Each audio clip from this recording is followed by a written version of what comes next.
Assalamualaikum warahmatullahi wabarakatuh. Alhamdulillah, apa kabar sahabat literasi, klub literasi Pustaka Iktisom. Mudah-mudahan dalam keadaan baik dan Allah selalu melindungi kita semua. Meskipun tayangan ini adalah klub Pustaka Iktisom, tetapi tidak menutup kemungkinan bagi sahabat-sahabat yang ingin menambah ilmu, menambah pengetahuan, dan para pecinta literasi untuk bisa juga bergabung bersama kami untuk mengikuti acara pada kali ini. Alhamdulillah, kali ini kita sudah bersama dengan Ustadz Qasin Abu Fakih yang merupakan salah satu penerjemah utama pada penerbit atau Pustaka Iktisom Cahaya Umat. Beliau banyak menerjemahkan buku-buku bestseller dari penerbit Iktisom Cahaya Umat, yang mungkin salah satu di antaranya adalah buku yang sedang saya pegang ini. Ini salah satunya buku yang diterjemahkan oleh Ustadz Qasin Abu Fakih, dan alhamdulillah ini juga merupakan tindak lanjut dari kita ke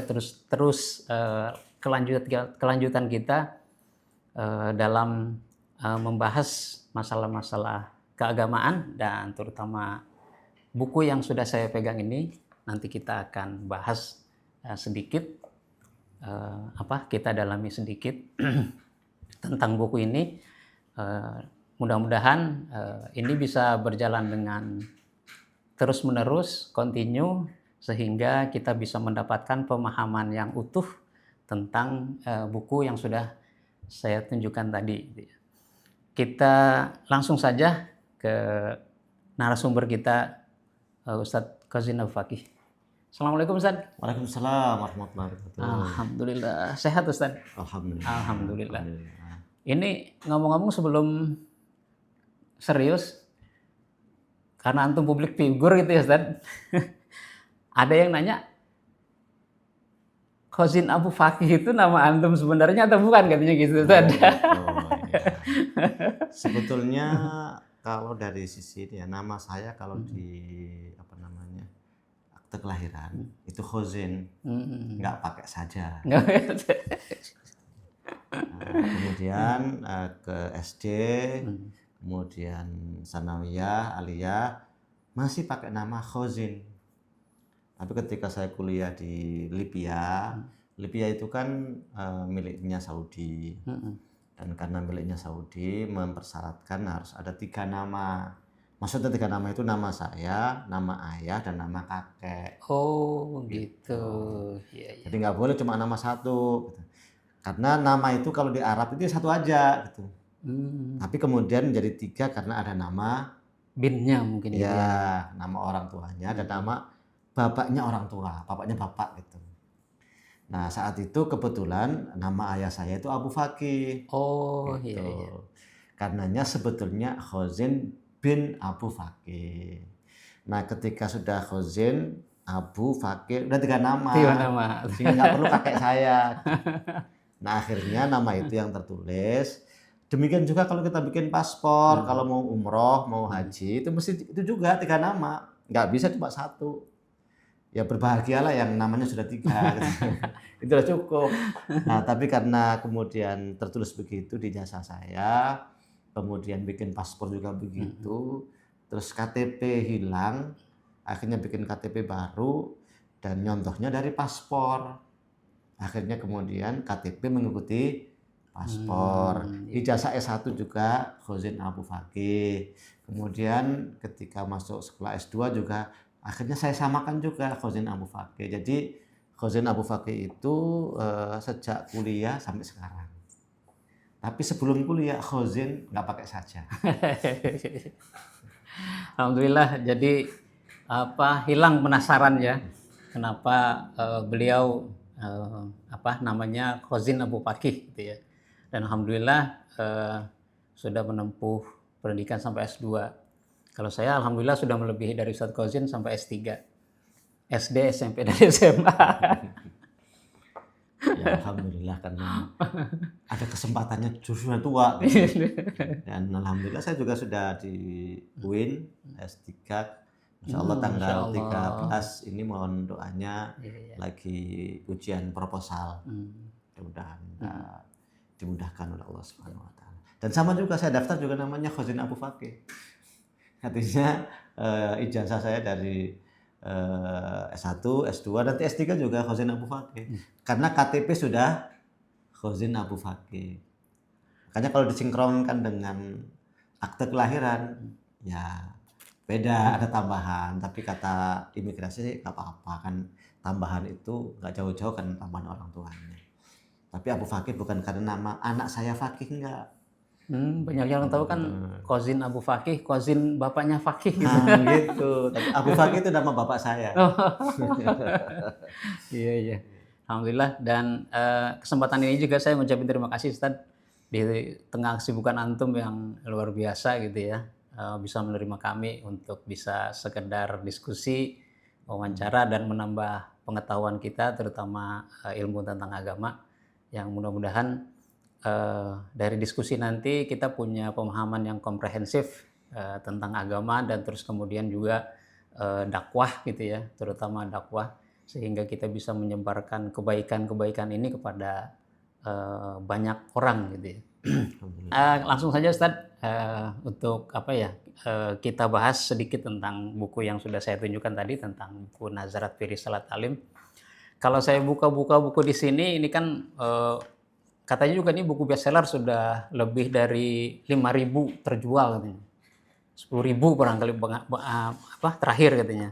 Nah, yang saya ingin tahu nih dari mulai bab awal gitu Ustaz. Ini ada tentang disebutnya pemahaman gitu ya. Nah, pemahaman itu kan ada pernyataan bahwa harus paham dulu sebelum kita berbuat gitu ya. Istilahnya tuh ilmu dulu sebelum amal gitu. Sehingga kita tahu secara keseluruhan tentang agama kita. Memangnya seperti itu, Ustaz? Ya sebetulnya masalah paham dulu ataukah ikhlas dulu ataukah amal dulu, ini memang agak rumit ya kalau kita harus menentukan harus paham dulu baru kemudian beramal misalnya. Nanti kalau seperti itu kan akhirnya orang yang baru masuk Islam, jangan masuk Islam dulu, pahami dulu baru masuk Islam misalnya begitu. Ada orang yang sudah pengen sholat misalnya, belajar sholat dulu ABCD-nya, nanti sholatnya nggak sah lo kalau nggak paham. Kan begitu akhirnya kan kalau harus kecakap begitu. Tapi secara konsep memang ya secara urutan ya harus paham dulu. Tapi ada orang itu yang justru paham itu setelah diamalkan. Ada juga yang mengatakan ya yang penting ikhlasnya dulu. Kalau nggak ada ikhlas, betapapun dia paham ya nggak punya makna. Tapi secara umum kalau dalam konsep pembahasan ya memang harus paham dulu. Makanya kalau kita lihat di dalam Al-Quran misalnya ketika menyebutkan tugas para nabi dan para rasul, itu kan yatlu alaihim ayatihi wa yuzakkihim wa yu'allimuhumul kitaba wal hikmah. Membacakan ayat-ayat Allah. Ini kan berarti memberikan pemahaman juga. Wa yuzakkihim ini kan berkaitan dengan hati, keikhlasan. Wa yu'allimuhumul kitab, ini juga ta'lim, mengajarkan ilmu. Artinya nggak usah dipertentangkan ilmu dulu ataukah amal dulu ataukah ikhlas dulu. Tapi kalau dalam konsep pembahasan ya mestinya sih urutannya paham dulu. Karena orang itu kalau nggak paham gimana dia mau mengamalkan sesuatu. Kalau dia nggak paham gimana dia bisa membangun keikhlasannya. Jangan-jangan dia menyangkanya ikhlas tapi ikhlasnya kepada berhala kan begitu. Karena nggak paham dengan Allah Subhanahu wa taala, nggak paham dengan akhirat. Nah karena itulah maka ya kita tidak terlalu penting mempertentangkan antara paham dulu, ikhlas dulu ataukah amal dulu, karena itu satu kesatuan. Ibaratnya akal, hati dan anggota badan itu kan ada semua di dalam badan diri kita. Cuma secara konsep keilmuan, konsep pembahasan, mestinya memang ilmu dulu. Kalau Imam Bukhari menyebutkan di dalam kitab sahihnya itu ilmu sebelum perkataan dan perbuatan. Belum mengambil dari satu ayat A'udzubillahi minasyaitonirrajim dalam surat Muhammad itu, kok jadi lupa saya itu bunyinya itu, fa'lam annahu la ilaha illallah wastaghfir lidzambika walil mu'minin. Maka di sini kemudian al ilmu qablal qauli wal amal. Jadi fa'lam dulu, ketahui dulu tidak ada Tuhan kecuali hanya Allah. Baru kemudian qaul, istighfar. Dan kemudian perbuatan-perbuatan berikutnya. Karenanya ya memang kalau secara urutan, dalam urutan akademis atau urutan keilmuan, ya ilmu dulu. Karena kalau nggak ada ilmunya, yang lain juga akan terhambat. Kalau saya punya pengalaman gini, Ustaz. Dan mungkin ini juga pandangan banyak orang. Saya melihatnya bahwa yang masuk Islam itu mualaf gitu, yang sudah dewasa gitu ya, dibandingkan yang lahir sudah Islam, itu kayaknya bukan pemahaman ya, kuatnya keislaman itu mereka dibandingkan orang yang sudah lahir gitu, Ustaz. Jadi mereka itu sebenarnya masuk Islam itu karena paham gitu. Tapi kalau kita karena keturunan, katanya begitu, Ustaz. Ya nggak mesti begitu juga, karena mungkin kita hanya melihat mungkin samplingnya yang lahir sejak kecil kemudian kokoh dengan Islam. Kalau kita sampling juga jumlahnya banyak. Tentang keteguhan mereka juga jumlahnya banyak. Yang baru masuk Islam kemudian balik lagi juga ada juga gitu. Nah, mungkin samplingnya kita mungkin kurang banyak mungkin. Tapi memang sih ada beberapa orang yang masuk Islam itu karena benar-benar karena kepahamannya terhadap Islam, bukan karena melihat umat Islam. Gitu. Dan ada sebagian kita, dan karena memang jumlahnya banyak, kan kita mayoritas ya di Indonesia, jumlahnya banyak, sehingga ada yang memang keturunan dari kaum muslimin, tapi karena nggak dibarengi dengan memahami keislaman, akhirnya Islamnya ya ala qadrihi, ala kadarnya aja. Yang penting ikut ini, ikut, tapi kan nggak memahaminya. Gitu. Nah di sini kita tidak mempertentangkan bahwa yang Islamnya keturunan itu ya alhamdulillah. Tinggal kalau memang kurang, kita ajak untuk memahami bahwa yang baru masuk Islam itu ada yang masuk Islam bukan karena paham, tapi karena ternyuh. Ya kita lihat misalnya dengan peristiwa Gaza ya, Gaza itu kan membuat ternyuh dunia gitu. Kok bisa orang diserang dengan demikian rupa, istilahnya mendapatkan penindasan, mendapatkan penderitaan, kok bisa bertahan, ada apanya ini? Pasti ada sesuatu yang menarik. Makanya kemudian membuat mereka tertarik, kan berarti ketertarikannya karena ternyuh. Akhirnya kemudian mempelajari dan ternyata memang indah Islam itu. Akhirnya sekarang alhamdulillah di barat itu ya dengan keteguhan mereka orang di Gaza itu banyak mendapatkan pembelajaran dan mereka akhirnya tertarik dengan Islam. Dan akhirnya fenomena kan ada Zahran Mamdani misalnya dengan mendukung Palestina, kemudian berhadapan dengan Trump. Ternyata anak-anak muda ini jadi tertarik pada ide-ide seperti itu. Itulah kebebasan yang sesungguhnya. Itulah kemerdekaan yang sesungguhnya. Dan itu yang dicari oleh manusia. Karenanya ya menurut saya terlalu ini pendapat pribadi saya, terlalu mengeneralisir kalau kita mengatakan bahwa yang Islamnya itu keturunan itu kurang kuat, sementara yang baru masuk Islam kuat-kuat juga nggak selalu benar. Dan kemudian ya boleh jadi karena yang masuk Islam itu kebetulan memang tokoh-tokoh pemikir-pemikir, sehingga memang ya mereka memahami Islam bukan karena melihat umat Islam, tapi ada juga yang tertarik karena melihat umat Islam akhirnya mendalami Islam. Gitu. Dan ada yang kadang-kadang karena peristiwa apa, mungkin karena dalam satu kehidupan dia itu mendapatkan kesulitan, terus misalnya ada yang menolong ke umat Islam, akhirnya ikut masuk Islam. Ada. Kita nggak perlu menutup bahwa yang ini mesti lebih benar, yang ini enggak. Semuanya insya Allah ada kebaikannya. Dan yang alhamdulillahnya kalau kita menjadi orang tua kita muslim, kakak kita muslim dan seterusnya, itu kita bersyukur pada Allah Subhanahu wa taala. Kita tidak meremehkan orang yang Islamnya masih karena ikut keturunan, dan kalau memang mereka belum terlalu paham ya mungkin dengan usaha literasi pustaka Itisam ini juga nanti mudah-mudahan yang awalnya hanya karena keturunan kebetulan ya, tapi kan kebetulan memang bukan kesalahan ya, kan betul.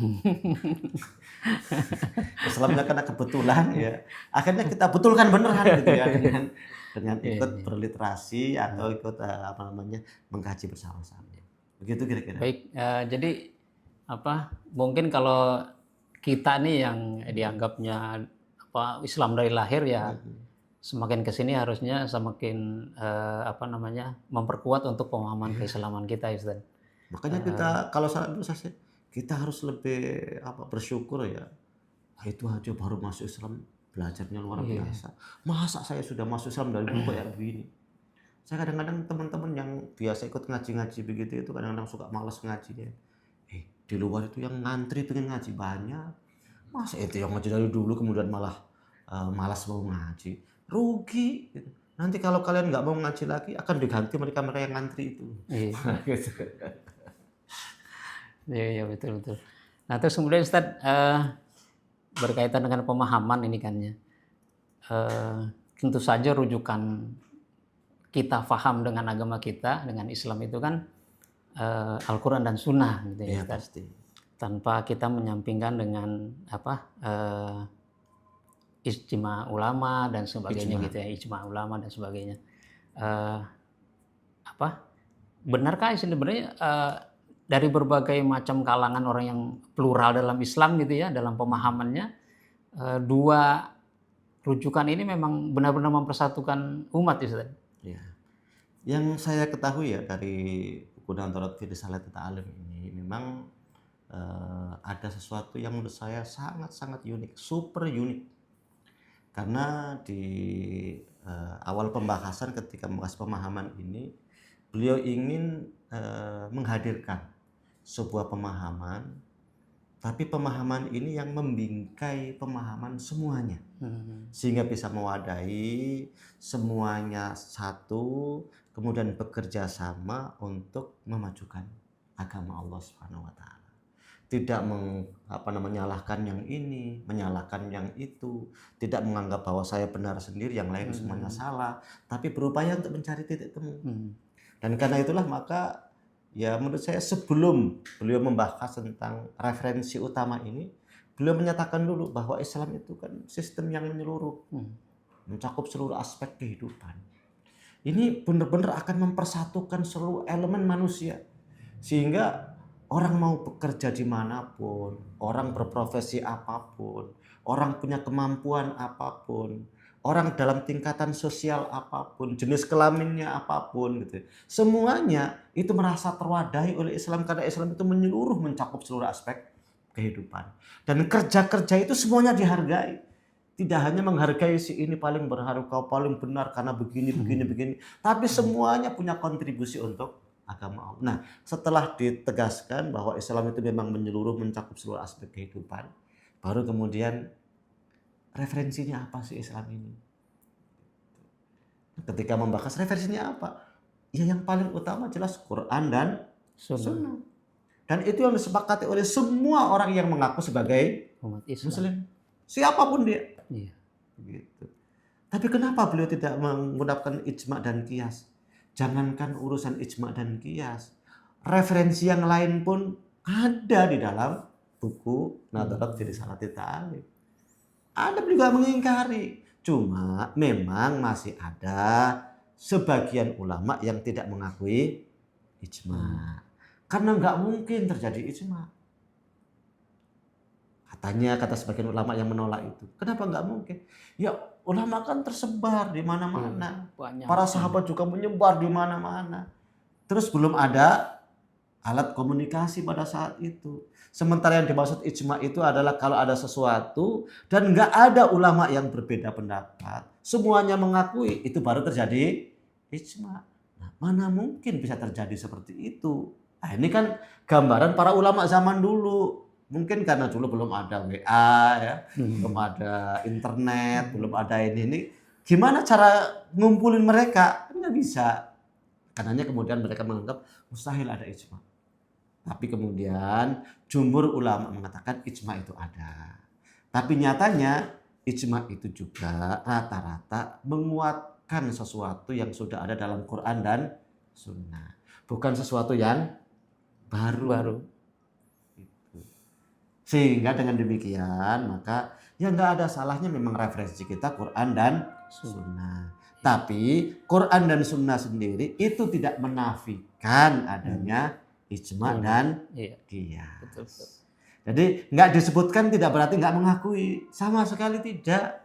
Gitu. Tapi biar menjadi benar-benar titik temunya itu ada. Ya katakanlah begini misalnya, ya daripada kita berselisih tentang kunut subuh, kita sepakati dulu sholat subuh. Kalau sholat subuh pasti. Sholat subuh itu kan semua sepakat semua. Sepakat. Bahwa yang ini pakai kunut, yang itu nggak pakai kunut, ya silakan. Di antara para ulama sendiri juga ada yang nggak mau pakai kias. Ada gitu. Meskipun tidak berarti penyusun yang buku ini itu menolak kias. Jangankan urusan kias, di bawah nanti kalau kita baca itu banyak kaidah-kaidah yang sesungguhnya dalil itu bukan hanya Quran dan Sunnah, bukan hanya ijma, bukan hanya kias. Ada nanti pendapat ulama, ada nanti pendapat pimpinan, ada nanti urusan budaya, ada rasa urusan akal. Itu semuanya ada kaidah-kaidahnya, tapi semuanya yang tidak ada khilaf sedikit pun itu Quran dan Sunnah. Sehingga ya betapapun liarnya lah pendapat, selama masih merefer pada Quran dan Sunnah, dia saudara kita. Ayo kita kerjasama. Kalau ada perbedaan-perbedaan yang sangat mencolok, kenapa nggak kita diskusikan? Atau kita sama-sama Quran dan Sunnah, kita buka aja Quran dan Sunnahnya. Ada kok begitu. Jadi mempersatukan perbedaan gitu ya, antara Quran dan Sunnah itu. Mungkin perbedaannya itu karena referensi ke bawahnya penafsiran dari Al-Quran dan Sunnahnya itu yang membuat jadi kemudian berbeda, Ustaz. Ya karena itulah maka ada, kalau dalam menurut versi Nahdlatul Firsalat Alim itu ada 20 prinsip. Jadi begini, kalau kita ceritakan ya, saya mau cerita tapi kalau sambil cerita itu kan sambil nyantai aja. Jadi ceritanya begini, kan di masa Rasulullah Shallallahu Alaihi Wasallam itu kan referensi utamanya kan Rasul. Betul. Quran masih turun. Kemudian kalau ada apa-apa, Rasul kan referensi. Langsung bisa. Sehingga langsung nanya dan langsung putus. Gitu. Ya kan? Tapi setelah Rasulullah Shallallahu Alaihi Wasallam wafat, nah ketika Rasul wafat itu kan sahabat kan banyak. Iya. Yang ahli-ahli di berbagai bidang juga ada. Ada misalnya Ibnu Abbas dalam urusan tafsir itu dahsyat, luar biasa. Gitu. Ada sahabat-sahabat ahli faraid, Zaid bin Sabit misalnya. Ya ada yang ahli perang seperti Khalid bin Walid. Ada penghafal hadis-hadis Rasulullah, Abu Hurairah misalnya. Nah, ini semua kan para sahabat luar biasa. Mereka punya keistimewaan. Rupanya yang diangkat menjadi pimpinan itu kan Abu Bakar. Menjadi khalifah Rasul. Nah, ketika Abu Bakar menjadi khalifah, maka beliau ini referensi dalam keputusan-keputusan yang terkait dengan umat. Tapi ketika membahas tafsir Quran, membahas misalnya ada hadis Rasulullah SAW, itu para sahabat nggak semuanya mereferensi kepada Abu Bakar. Ada yang ngajinya kepada Ibnu Abbas. Dalam Quran saja ada yang ngajinya kepada Ubay bin Ka'ab. Ada yang ngajinya kepada Ibnu Mas'ud. Dan kalau kita baca di dalam tafsir-tafsir, kadang-kadang kan berbeda antara Ibnu Abbas dengan Ibnu Mas'ud, dengan Ubay bin Ka'ab. Ada perbedaan kadang-kadang. Tapi itu nggak kemudian diberangus semuanya. Nggak boleh. Semuanya harus satu. Nggak gitu-gitu amat. Karena amat aja juga nggak begitu. Ya, jadi, nah, apalagi setelah Abu Bakar. Masa Umar, masa Utsman, masa Ali. Setelah sahabat habis, nggak ada yang hidup lagi, kan tinggal para tabi'in. Udah begitu, para sahabat itu kan dulu tahu ayat, tahu hadis pencar mana ya. Dan nggak ada grup WA-nya. Terus nggak ada kan? Nah, kemudian mencar kemana-mana. Setelah mencar kemana-mana kan nggak tahu perkembangan kan? Iya betul.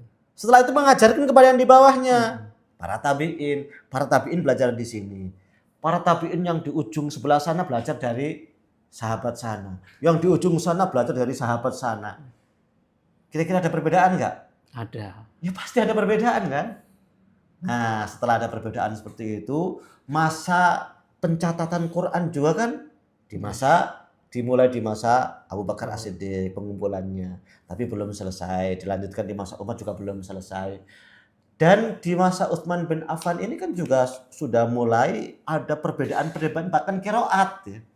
Sampai kemudian Utsman bin Affan memaksa untuk disatukan semuanya sehingga disebutnya dengan Rasm Utsmani. Ini kan karena perbedaan qiraat itu sampai terjadi hampir perang loh itu. Gara-gara qiraat. Gara-gara qiraat. Yang ini kok bacanya begitu, ini kok bacanya begini. Gitu. Nah, setelah dibukukan, mulailah agak reda. Meskipun kemudian masih ada bacaan-bacaan yang masih terkenal. Sebelumnya hadis belum dibukukan. Setelah hadis dibukukan, terus ada penelitian-penelitian kan, sehingga ada hadis ini yang dikatakan dhaif oleh ulama ini, tapi sahih oleh ulama yang lain. Ada yang mengatakan kalaupun ini dhaif juga nggak apa-apa, ini kan masalah fadhail amal gitu. Nggak ada masalah gitu. Ada yang mengatakan, wah ini kan hadisnya hadis ahad. Ahad itu maksudnya diriwayatkan oleh seorang dari seorang dari seorang begitu misalnya begitu. Kalau mutawatir kan banyak gitu. Maka perbedaan-perbedaan itu membuat kondisi umat Islam semakin hari semakin beragam. Makanya di Indonesia sendiri ada organisasi ini yang pahamnya begini, ada organisasi ini yang pahamnya begini, padahal sama-sama orang Islam Indonesia, sama-sama orang Islam. Dan kalau kita runut juga kadang-kadang kita runut itu ternyata gurunya dulu sama begitu. Iya.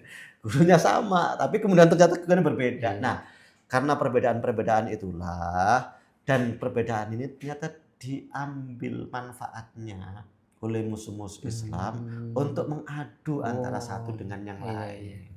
Betul. Sehingga persoalan kecil saja itu kayak berbeda agama. Dan memang benar ada itu. Di sini nih Islam semuanya kecuali dua yang di situ organisasi lain misalnya begitu. Ada padahal perbedaannya kecil gitu. Iya, betul. Nah, makanya kemudian beliau menghadirkan 20 prinsip ini untuk menjadi guidance agar yang beda-beda semuanya itu menemukan titik temunya. Nah, titik temunya inilah 20 prinsip. Maka beliau berharap anggota yang dididik oleh beliau penulis buku ini itu memiliki pemahaman yang begini sehingga dia menghargai semua orang, sehingga diharapkan pengikutnya itu bukan memecah belah umat tapi menjadi perekat antar umat, perekat antar pendapat, perekat antar organisasi. Bahkan beliau sendiri tidak menamai organisasi itu Jamaatul Muslimin tapi Jamaah Minal Muslimin karena mengakui masih ada kelompok-kelompok muslim yang lainnya dengan mungkin cara berjuang yang berbeda, tapi semuanya bisa bersatu. Nah, beliau awalnya 20 prinsip ini itu beliau diundang oleh beberapa ulama, kemudian diminta untuk membuat kaidah-kaidah yang bisa mempersatukan umat. Nah, ketika beliau nulis itu ternyata para ulama itu setuju. Dan akhirnya kemudian beliau kukuhkan dan ini menjadi bingkai pemikiran bagi para anggotanya. Sehingga sekali lagi anggotanya itu nggak diperkenankan oleh beliau itu justru memecah belah umat, tapi harus menjadi perekat antar umat. Begitu kira-kira kenapa ada 20 prinsip ini. Sebenarnya dengan berbagai, kalau sebutlah kita bisa bilang prioritas dalam Islam itu sebenarnya saling mengisi Ustadz ya. Iya. Organisasi ini saling mengisi dengan yang lainnya gitu. Yang satu tidak ditangani oleh yang lain, maka ditangani oleh yang lainnya gitu. Nah, itu kalau kita membaca prinsip yang pertama itu tentang syumuliyah gitu. Nah, kalau yang perbedaan-perbedaan itu biasanya memang masalah-masalah kecil sih. Dalam masalah akidah misalnya tentang takwil dan tidak takwil. Nanti dibahas juga oleh beliau di sini. Dan itu dikasih clue-nya biar tidak sampai heboh lah masalah gitu aja kok heboh misalnya gitu. Ya kan masalah sederhana gitu. Nanti dalam masalah perbedaan-perbedaan dalam fikih itu juga nanti kasih kaidahnya sehingga ya yang ini kunut, yang ini enggak kunut, ya enggak ada masalah kan. Yang penting sholat subuh bareng-bareng kan enak saja. Yang ini kunut, yang ini enggak kunut juga enggak apa-apa gitu. Yang ini ketika takbiratul ihram berdekap, yang ini enggak berdekap, biasa-biasa aja kan. Toh keislaman tetap terjaga. Kalau kata anak muda sekarang bawa asik-asik aja lah gitu. Asik-asik aja, Gak usah enjoy aja. enjoy aja. Jadi nggak ada harus bertegang. Iya. Ya silakan. Siapa yang paling benar? Siapa yang memang bisa mengklaim paling benar? Betul. Kenapa kalau tadi saya sebutkan kan, para sahabat dulu itu berpencar ke seluruh wilayah, gitu. Kemudian mereka mengajarkan kepada orang-orang di sekitarnya, dan mereka itulah para tabiin. Terus tabiin itu kan belajar juga mungkin berpencar juga di situ. Bahkan kadang-kadang satu ulama saja ketika punya murid itu beda-beda loh. Iya, bisa jadi. Gitu.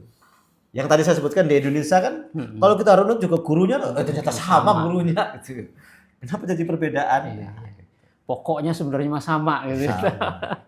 Iya. Semuanya kan dari Quran dan Sunnah. Cuma ketika mengalir, mungkin di sini ada yang tersendat dikit, mungkin di sini ada yang belok dikit, mungkin jadi beda airnya itu kejernihannya. Gitu. Ya kan kayak air hujan kan semuanya turun dari langit kan, tapi ketika turun ke bumi, di sana itu agak tercampur dengan lumpur dikit misalnya, tapi ternyata menyehatkan. Gitu. Di sini murni, bener murni. Ternyata kurang mineralnya kan beda juga, namanya juga. Begitulah kehidupan Islam. Jadi bawa asik-asik aja kalau misalnya kita sholat nih. Ada yang kunut, ada yang enggak, ya udah bawa asik-asik aja, nggak usah gimana-gimana gitu kan. Terus juga dia sesama umat Islam yang mengakui bahwa Allah itu Tuhan kita dan Muhammad Rasulullah kita kan gitu. Nah tadi Ustadz menyinggung soal Islam itu kan sebuah sistem yang menyeluruh, sistem yang integritas gitu.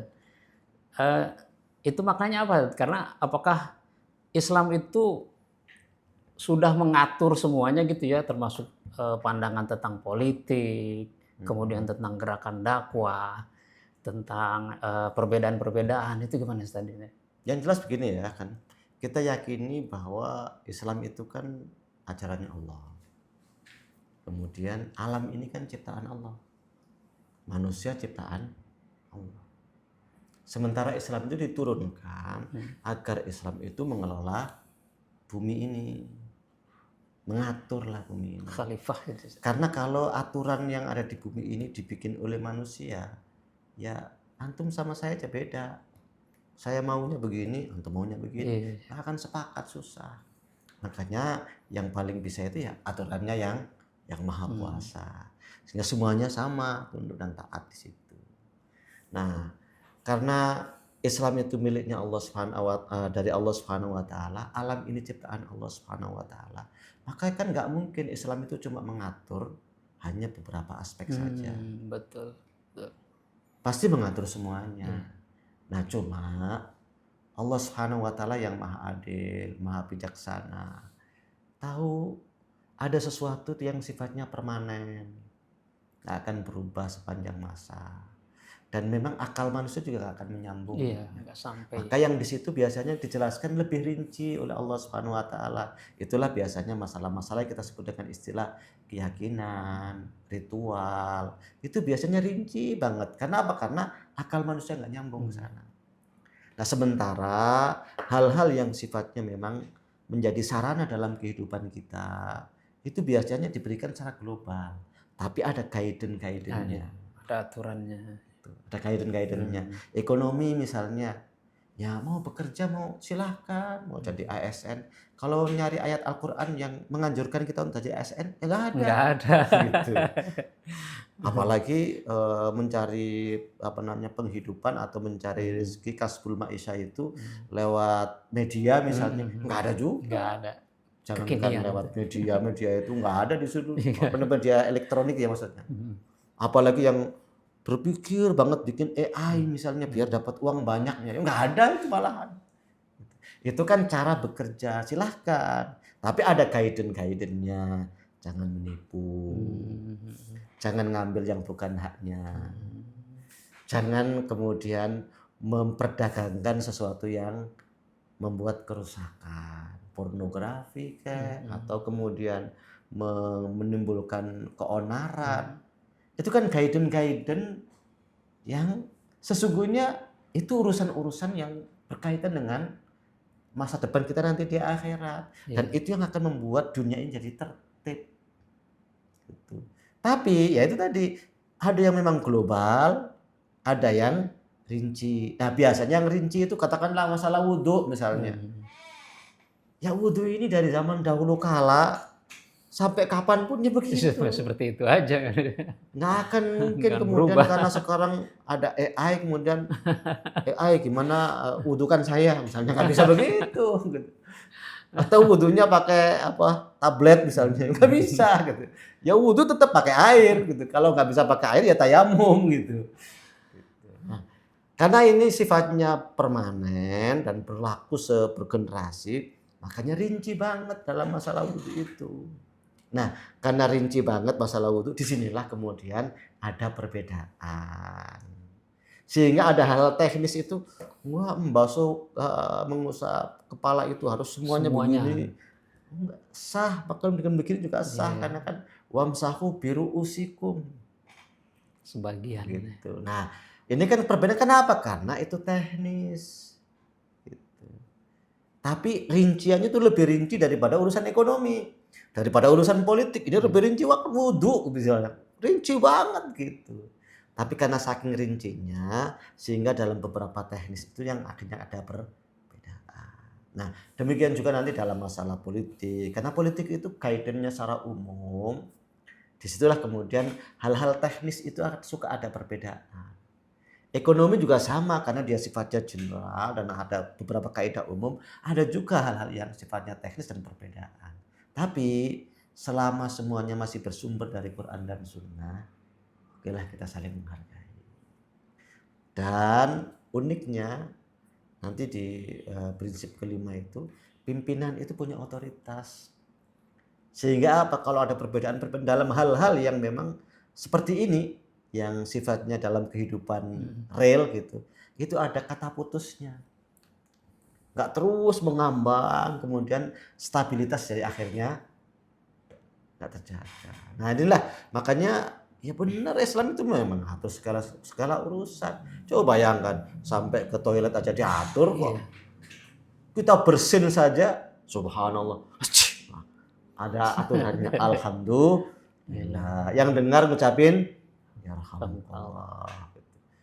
Semuanya itu agar apa? Agar manusia itu tahu dunia ini cuma sementara.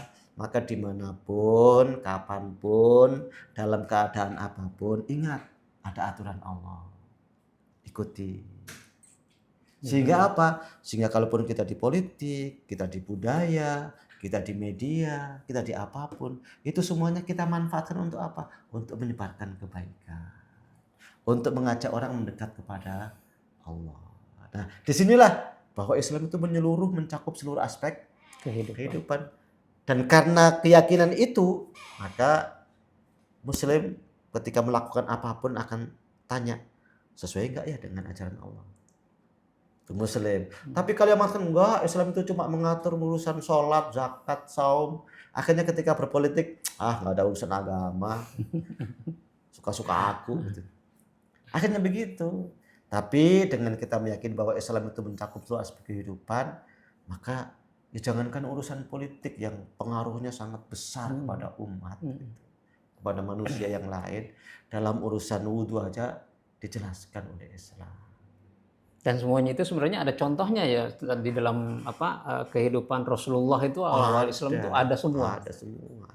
Tapi oke teman-teman sahabat Klub Literasi Pustaka Itisom, alhamdulillah kita sudah mendengarkan tadi dari Ustadz pencerahan dan mudah-mudahan ini menjadi bahan menambah pemahaman kita tentang agama kita dan juga buku ini jangan lupa nanti untuk diperdalam lagi karena insya Allah nanti kita juga akan terus memperdalam buku ini dalam sesi-sesi selanjutnya.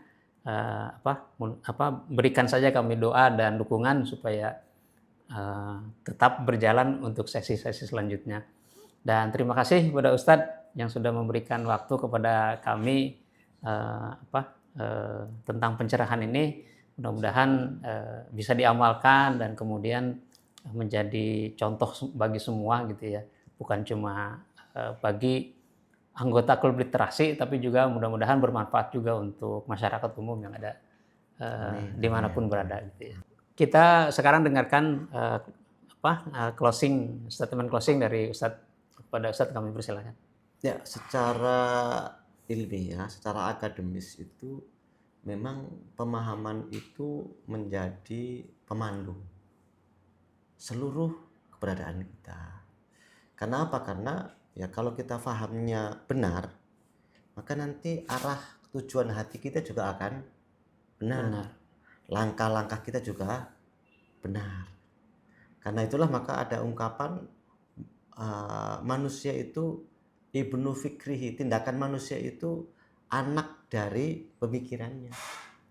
Kalau yang dipikirkan benar, insya Allah tindakannya juga benar. Nah dari sini maka kita perlu terus mengasah pemahaman kita, dan sebagai bingkai pemahaman terhadap Islam yang luas dengan beragam pendapat di dalamnya, baik dalam bidang akidah, dalam bidang fikih, dalam bidang tasawuf, dalam berbagai bidang dalam Islam itu, karena setiap bidang itu ada perbedaan, maka agar kita nggak ekstrim kanan maupun ekstrim kiri, maka dibingkailah dengan 20 prinsip ini.